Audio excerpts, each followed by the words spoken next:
बिस्मिल्लाहिर्रहमानिर्रहीम। ये कहानी है उस जमाने की जब दिल्ली की सल्तनत पर बादशाह अकबर की हुकूमत थी। शहर से दूर एक छोटे से गांव में एक बूढ़ी विधवा अमीना बेगम अपने 3 बेटों हाशिम, कासिम और जाकिर के साथ रहती थी। उनके वालिद का इंतकाल कई साल पहले हो चुका था और अमीना ने बड़ी मुश्किल से अपने बेटों को पाल पोस कर बड़ा किया था। एक शाम जब अमीना बेगम मगरिब की नमाज पढ़ रही थी तो अचानक उनकी आंखों से आंसू बह निकले। उन्होंने अल्लाह से दुआ मांगी, ऐ मेरे रब, मेरे बेटों को सीधा रास्ता दिखा, उन्हें दुनिया की चकाचौंध से बचा। उस रात अमीना बेगम ने सपना देखा। सपने में एक नूरानी शख्स ने उनसे कहा, तुम्हारी दुआ कबूल हुई। तुम्हारे बेटों की किस्मत में लिखा है कि वो एक दिन इस्लाम की शान बनेंगे, लेकिन इससे पहले उन्हें कई इम्तिहानों से गुजरना होगा। सुबह होते ही अमीना ने अपने 3 बेटों को बुलाया। बेटों, उन्होंने कहा, मैंने फैसला किया है कि हम सब हज की सफर पर जाएंगे।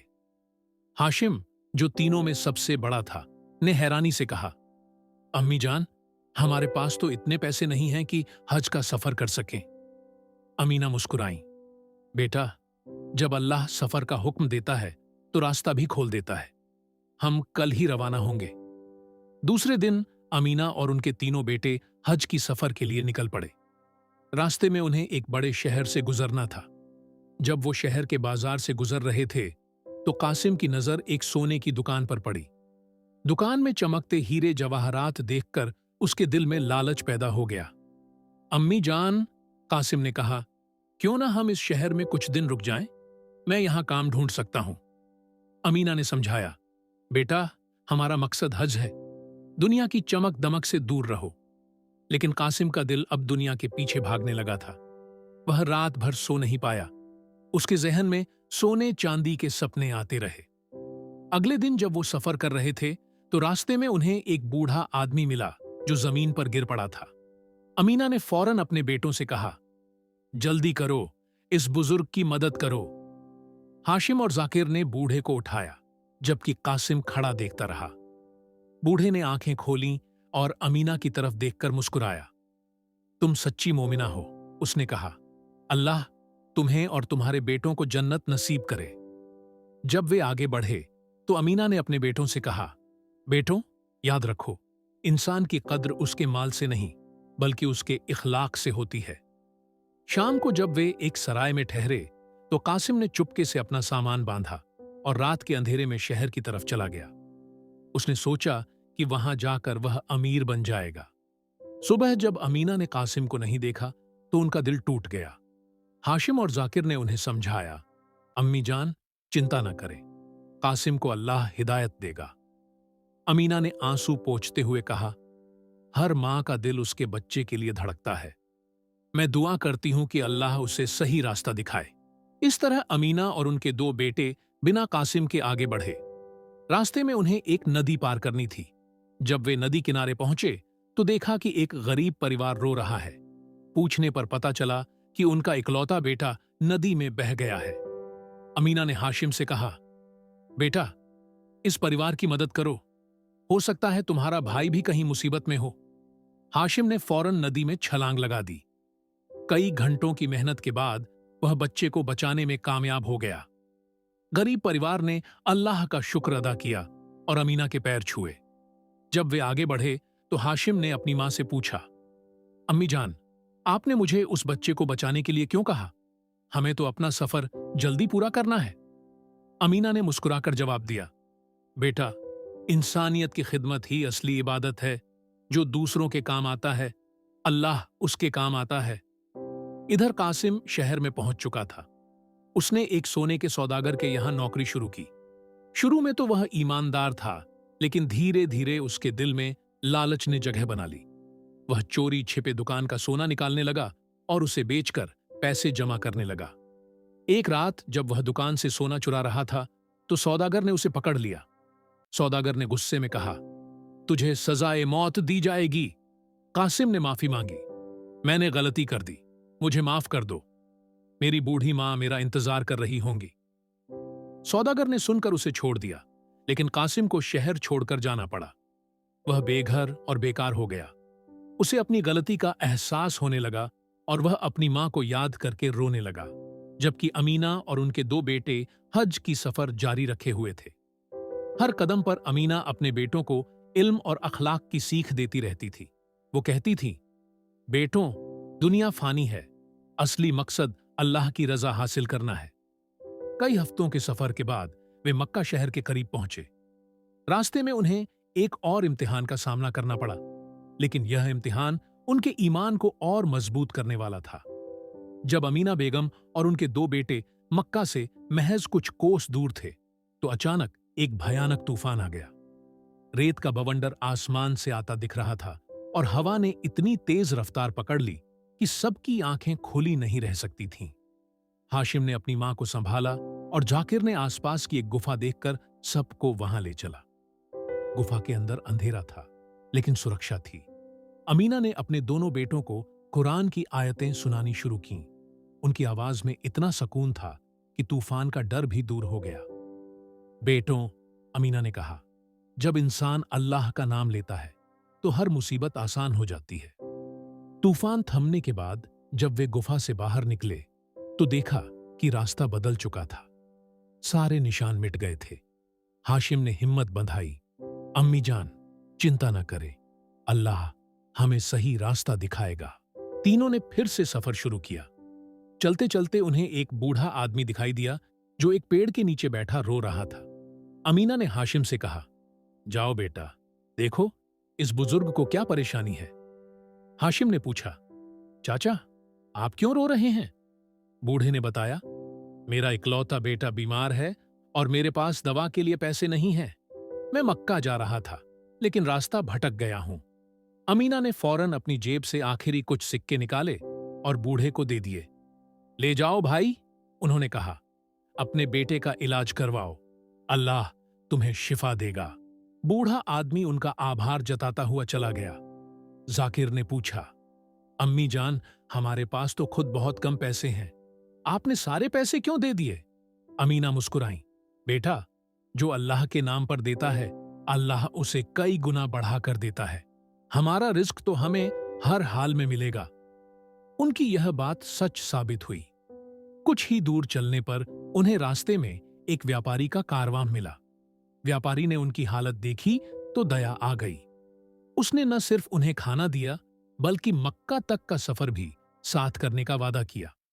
इधर कासिम की हालत दिन ब दिन बिगड़ती जा रही थी। वह शहर से निकलकर एक छोटे से कस्बे में पहुंचा था, जहां उसे एक मस्जिद में पनाह मिली। मस्जिद के इमाम ने उसे देखा तो दया आ गई और उसे रहने की जगह दी। एक रात कासिम ने सपना देखा। सपने में उसकी मां अमीना बेगम उसे दुआ दे रही थीं। बेटा, वह कह रही थीं, तौबा करो और सही रास्ते पर आ जाओ, अल्लाह गफूरुर रहीम है। सुबह उठकर कासिम रो पड़ा। उसे अपनी गलतियों का एहसास हो गया। उसने इमाम से कहा, हुजूर, मैं अपनी मां के पास जाना चाहता हूं, क्या आप मुझे मक्का का रास्ता दिखा सकते हैं? इमाम ने उसे समझाया, बेटा, सबसे पहले तुम्हें अल्लाह से तौबा करनी चाहिए, फिर तुम्हारी मां तक पहुंचने का रास्ता खुद ब खुद खुल जाएगा। कासिम ने मस्जिद में ही तौबा की और अल्लाह से माफी मांगी। उसने फैसला किया कि वह पैदल ही मक्का की तरफ चलेगा और रास्ते में जो भी मिलेगा उसे ईमानदारी से कमाएगा।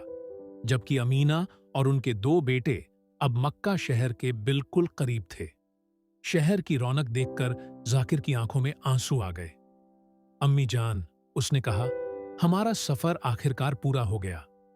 लेकिन अमीना ने समझाया, बेटा, यह कोई आखिरी मंजिल नहीं है, यह तो एक नई शुरुआत है। हज के बाद हमें और भी जिम्मेदारियां निभानी हैं। मक्का पहुंचने पर उन्होंने देखा कि हज का मौसम शुरू हो चुका है। दुनिया भर से लोग आए हुए थे। अमीना और उनके बेटों ने एहराम बांधा और हज की रस्में शुरू की। तवाफ के दौरान अमीना की आंखें नम हो गईं। उन्होंने अल्लाह से दुआ मांगी, ऐ अल्लाह, मेरे तीनों बेटों को सीधा रास्ता दिखा, उन्हें दुनिया और आखिरत दोनों में कामयाबी दे। हाशिम और जाकिर ने भी दिल से दुआएं मांगी। उन्हें लगा जैसे उनकी सारी थकान और मुश्किलें दूर हो गई हैं। हज के दौरान एक दिन अमीना की तबीयत खराब हो गई। हाशिम और जाकिर ने उनकी खूब सेवा की। डॉक्टर ने बताया कि यह सफर की थकान है और कुछ दिन आराम करने से वह ठीक हो जाएंगी। उन दिनों में अमीना ने अपने बेटों को कुरान की कई आयतें समझाईं। वो कहती थीं, बेटों, कुरान सिर्फ पढ़ने के लिए नहीं है, बल्कि उसे अपनी जिंदगी में उतारने के लिए है। हज पूरा होने के बाद अमीना और उनके बेटे वापसी की तैयारी करने लगे, लेकिन अमीना का दिल अब भी कासिम के लिए तरस रहा था। वो रोज नमाज के बाद अल्लाह से उसके लिए हिदायत की दुआ मांगती थीं। एक रात उन्होंने फिर से वही सपना देखा जो उन्होंने गांव में देखा था। नूरानी शख्स ने कहा, तुम्हारी दुआ कबूल हुई, तुम्हारा बेटा तुम्हें जल्द ही मिल जाएगा। सुबह होते ही अमीना ने अपने बेटों से कहा, हमें कुछ दिन और यहां रुकना होगा। मेरा दिल कह रहा है कि कासिम आ रहा है। हाशिम और जाकिर ने अपनी मां की बात मान ली। उन्होंने मक्का में ही एक छोटा सा काम शुरू किया ताकि गुजर बसर हो सके। इधर कासिम भी मक्का की तरफ बढ़ रहा था। रास्ते में उसने ईमानदारी से काम किया और लोगों की मदद की। उसके अखलाक ने सबका दिल जीत लिया। एक व्यापारी ने उसे अपना साथी बना लिया और उसे मक्का तक ले आया। जब कासिम मक्का पहुंचा तो उसकी मुलाकात अपने भाइयों से हुई। तीनों भाई गले मिले और रोए। कासिम ने अपनी गलतियों के लिए माफी मांगी और अल्लाह से तौबा की। अमीना जब कासिम को देखी तो उनकी आंखों से खुशी के आंसू बह निकले। शुक्र है अल्लाह का, उन्होंने कहा, मेरा बेटा वापस आ गया। कासिम ने अपनी मां के पैर छुए और वादा किया कि अब वह कभी गलत रास्ते पर नहीं जाएगा। अमीना ने उसे दुआ दी, अल्लाह तुझे सच्चा मोमिन बनाए। इस तरह अमीना का परिवार फिर से एक हो गया, लेकिन उनकी असली परीक्षा अब शुरू होने वाली थी। वापसी के सफर में उन्हें और भी बड़ी मुसीबतों का सामना करना था, जो उनके ईमान को और मजबूत करने वाली थीं। हज पूरा होने के बाद अमीना बेगम और उनके तीनों बेटे वापसी के सफर पर निकले।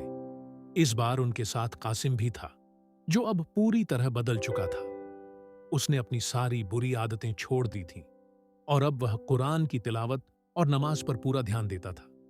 रास्ते में जब वे एक छोटे से कस्बे से गुजर रहे थे तो उन्होंने देखा कि वहां के लोग बहुत गरीबी और बीमारी में जी रहे हैं। कस्बे का नाम था दारुल फक्र, यानी गरीबों का घर। अमीना का दिल इन लोगों की हालत देखकर पसीज गया। बेटों, अमीना ने कहा, हमें इन लोगों की मदद करनी चाहिए। ये हमारे भाई हैं और इनकी मुसीबत में साथ देना हमारा फर्ज है। हाशिम ने पूछा, अम्मी जान, हमारे पास तो खुद इतने साधन नहीं हैं कि हम इनकी मदद कर सकें। अमीना ने मुस्कुराकर जवाब दिया, बेटा, अल्लाह ने हमें सेहत और ताकत दी है। हम मेहनत करके इनकी मदद कर सकते हैं। उन्होंने फैसला किया कि वे कुछ दिन इस कस्बे में रुकेंगे और लोगों की सेवा करेंगे। हाशिम ने लकड़ी का काम शुरू किया, कासिम ने खेती में मदद की और जाकिर ने बच्चों को कुरान पढ़ाना शुरू किया। अमीना बेगम औरतों को सिलाई कढ़ाई सिखाने लगीं। कुछ ही दिनों में कस्बे की तस्वीर बदलने लगी। लोगों के चेहरों पर मुस्कान लौट आई। कस्बे के मुखिया ने अमीना के पैर छुए और कहा, आप लोग अल्लाह के फरिश्ते बनकर आए हैं। एक शाम जब अमीना बच्चों को इस्लाम की बुनियादी बातें समझा रही थीं, तो उन्होंने देखा कि एक लड़का कोने में बैठा रो रहा है। पूछने पर पता चला कि उसके माँ बाप का इंतकाल हो चुका है और वह अकेला रह गया है। अमीना ने उसे गले लगाया और कहा, तू अकेला नहीं है बेटा, अब हम तेरे परिवार हैं। उस रात अमीना ने अपने बेटों से कहा, मैं चाहती हूं कि हम इस लड़के को अपने साथ ले चलें। कासिम ने कहा, अम्मी जान, हमारे पास खुद गुजारा मुश्किल से हो पा रहा है, एक और मुंह का खर्च कैसे उठाएंगे। अमीना ने जवाब दिया, जो अल्लाह के नाम पर देता है, अल्लाह उसे कभी नहीं भूलता। हमें इस यतीम की जिम्मेदारी लेनी चाहिए। अगले दिन वे लड़के को अपने साथ लेकर चल पड़े। लड़के का नाम था यासिर। यासिर ने अमीना को अपनी मां और तीनों भाइयों को अपना भाई मान लिया। रास्ते में उन्हें एक नदी पार करनी थी। नदी पर कोई पुल नहीं था, सिर्फ एक छोटी सी नाव थी। नाविक बहुत ज्यादा पैसे मांग रहा था। हाशिम ने कहा, भाई, हम गरीब लोग हैं, इतने पैसे कहां से लाएंगे। नाविक ने जवाब दिया, तो तैरकर पार करो, मेरी नाव मुफ्त में नहीं चलती। तभी अचानक आसमान में बादल घिर आए और तेज बारिश शुरू हो गई। नाविक घबरा गया और उसने सबको मुफ्त में नाव पर बैठा लिया। नदी पार करते समय अमीना ने कहा, देखो बेटो, जब अल्लाह चाहता है तो हर मुश्किल आसान हो जाती है। नदी पार करने के बाद उन्हें एक बड़े शहर में प्रवेश करना था। शहर के दरवाजे पर पहरेदार खड़े थे। पहरेदारों ने बताया कि शहर में हैजा फैला हुआ है और बाहर के लोगों का प्रवेश वर्जित है। अमीना ने अपने बेटों से कहा, यह अल्लाह की मर्जी है, शायद हमारी मदद की जरूरत इसी शहर में है। उन्होंने शहर के बाहर एक छोटा सा खेमा लगाया और लोगों की मदद करनी शुरू की। हाशिम और कासिम लकड़ी इकट्ठा करते, जाकिर और यासिर बीमारों की सेवा करते और अमीना बेगम दवाइयां बनाती। एक दिन शहर का हाकिम उनके पास आया। वह बहुत परेशान था। मेरी बेटी भी हैजे की शिकार हो गई है, उसने कहा। क्या आप उसका इलाज कर सकती हैं? अमीना ने हिम्मत से काम लिया। उन्होंने कुछ जड़ी बूटियों का काढ़ा बनाया और हाकिम की बेटी को पिलाया। अल्लाह की मेहरबानी से लड़की ठीक हो गई। हाकिम ने खुश होकर अमीना और उनके परिवार को शहर में बसने का न्योता दिया। उसने उनके लिए एक अच्छा घर और रोजगार का इंतजाम किया। लेकिन अमीना ने विनम्रता से इनकार कर दिया। हमें अपने गांव लौटना है, उन्होंने कहा। वहां भी लोग हमारी मदद के मोहताज हैं। हाकिम ने उनकी इस निस्वार्थ भावना से प्रभावित होकर उन्हें कुछ राशि और सामान दिया ताकि वे आराम से अपने गांव पहुंच सकें। वापसी का सफर जारी रहा। रास्ते में यासिर ने अमीना से पूछा, अम्मी जान, आप लोगों की मदद करने से कभी थकते नहीं? अमीना ने प्यार से जवाब दिया, बेटा, इंसान की मदद करना अल्लाह की इबादत है। जो इबादत में लगा रहता है वह कभी थकता नहीं। कुछ दिनों बाद वे अपने गांव के करीब पहुंच गए। गांव वालों ने उनका स्वागत किया। सब हैरान थे कि अमीना ने एक और बच्चे को अपने साथ लाया है। गांव के मुखिया ने पूछा, अमीना बेगम, आपने इस यतीम को क्यों लाया? आपके पास तो खुद 3 बेटे हैं। अमीना ने जवाब दिया, हर यतीम अल्लाह का अमानत है। जो यतीम की देखभाल करता है, अल्लाह उसे जन्नत में अपने साथ रखेगा। घर लौटने के बाद अमीना ने देखा कि उनका घर टूट फूट गया है। बारिश और तूफान ने उसे नुकसान पहुंचाया था, लेकिन अमीना ने हिम्मत नहीं हारी।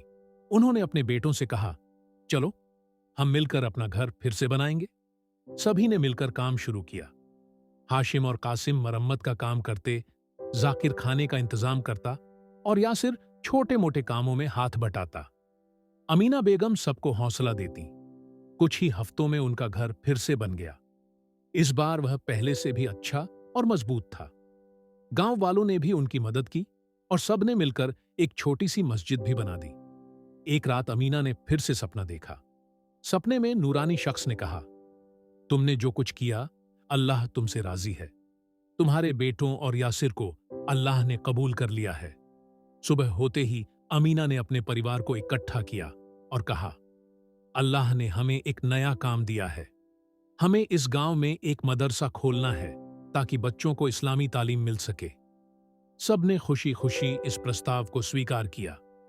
हाशिम ने इमारत बनाने का जिम्मा लिया, कासिम ने फर्नीचर का इंतजाम किया, जाकिर और यासिर ने पढ़ाने की जिम्मेदारी ली।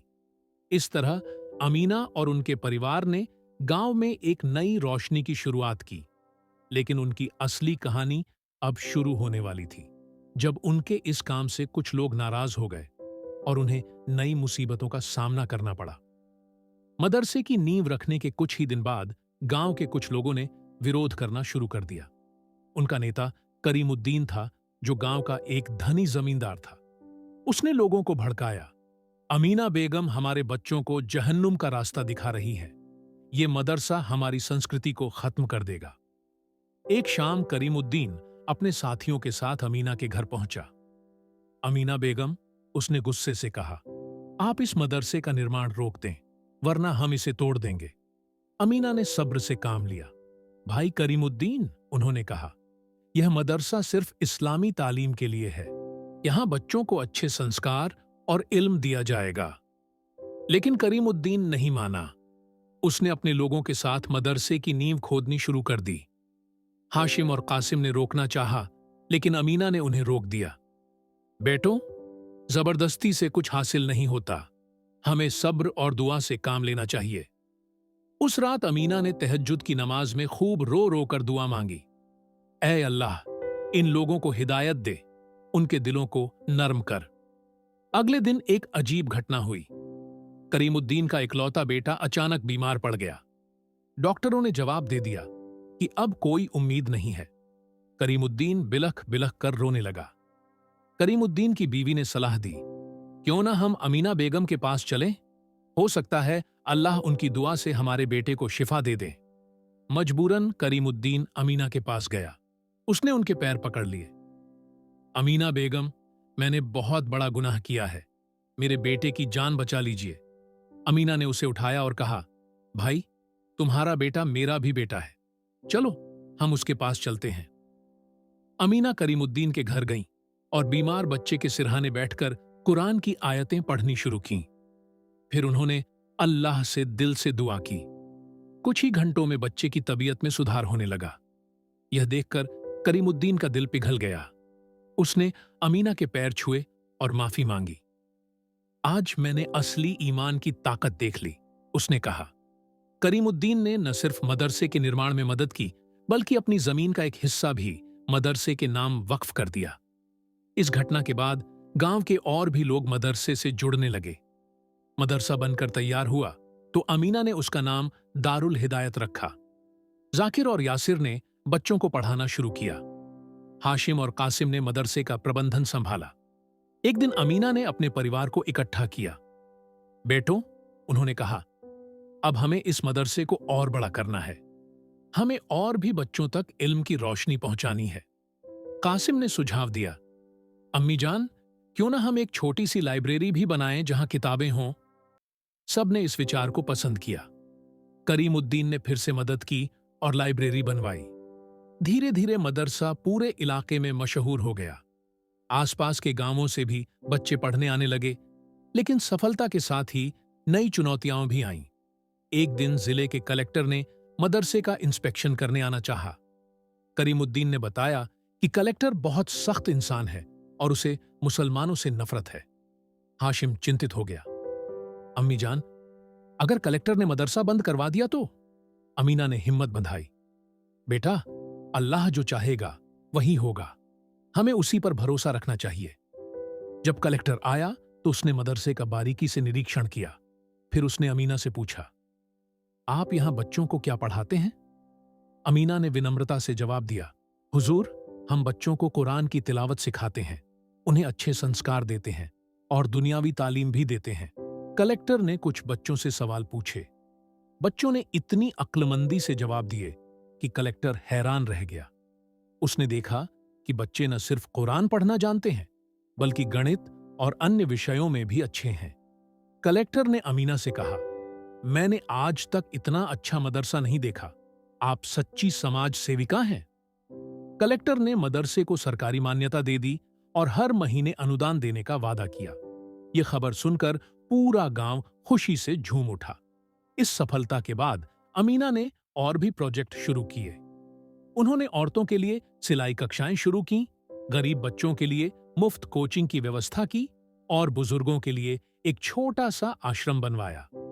एक दिन यासिर ने अमीना से पूछा, अम्मी जान, आप इतना सब कुछ करके नहीं थकते? अमीना ने प्यार से जवाब दिया, बेटा, जब इंसान अल्लाह के काम में लगा रहता है तो अल्लाह उसे नई ताकत देता रहता है। समय बीतता गया। अमीना के चारों बेटे अब पूरी तरह समाज सेवा में लग गए थे। हाशिम ने मदरसे का विस्तार किया, कासिम ने एक छोटा अस्पताल खोला, जाकिर ने एक कुटीर उद्योग शुरू किया और यासिर ने गांव के युवाओं को व्यावसायिक प्रशिक्षण देना शुरू किया। गांव की तस्वीर पूरी तरह बदल गई। लोग खुशहाल थे, बच्चे पढ़ लिख रहे थे और सबके पास रोजगार के साधन थे। लोग अमीना को गांव की मां कहने लगे। एक शाम अमीना ने अपने सारे बेटों को इकट्ठा किया। उनकी आंखों में चमक थी। बेटों, उन्होंने कहा, आज मैं तुम सब पर बहुत गर्व महसूस कर रही हूं। तुमने साबित कर दिया कि ईमान और मेहनत से इंसान क्या क्या कर सकता है। हाशिम ने कहा, यह सब आपकी दुआओं और सीख का नतीजा है अम्मी जान। कासिम ने कहा, आपने हमें सब्र और ईमान का असली मतलब सिखाया। जाकिर ने कहा, आपने हमें इंसानियत की सेवा का पाठ पढ़ाया। यासिर ने कहा, आपने मुझे एक नई जिंदगी दी। अमीना की आंखों में आंसू आ गए। बेटो, यही तो मेरी जिंदगी का मकसद था। अल्लाह ने मेरी हर दुआ कबूल की।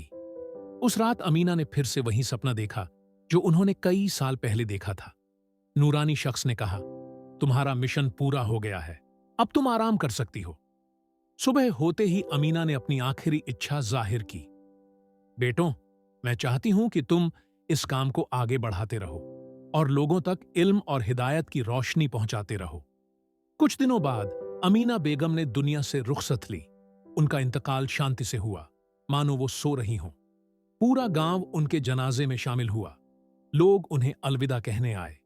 अमीना की कब्र पर एक सादा सा पत्थर लगाया गया जिस पर लिखा था, यहां आराम कर रही हैं अमीना बेगम, एक मां जिसने सब्र, ईमान और इल्म की मिसाल कायम की।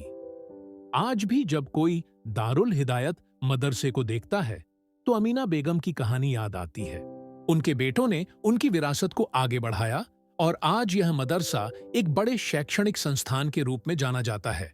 इस कहानी से हमें यह सीख मिलती है कि एक मां की दुआओं और सब्र में कितनी ताकत होती है। अल्लाह उन लोगों को कभी नहीं भूलता जो दूसरों की भलाई के लिए काम करते हैं।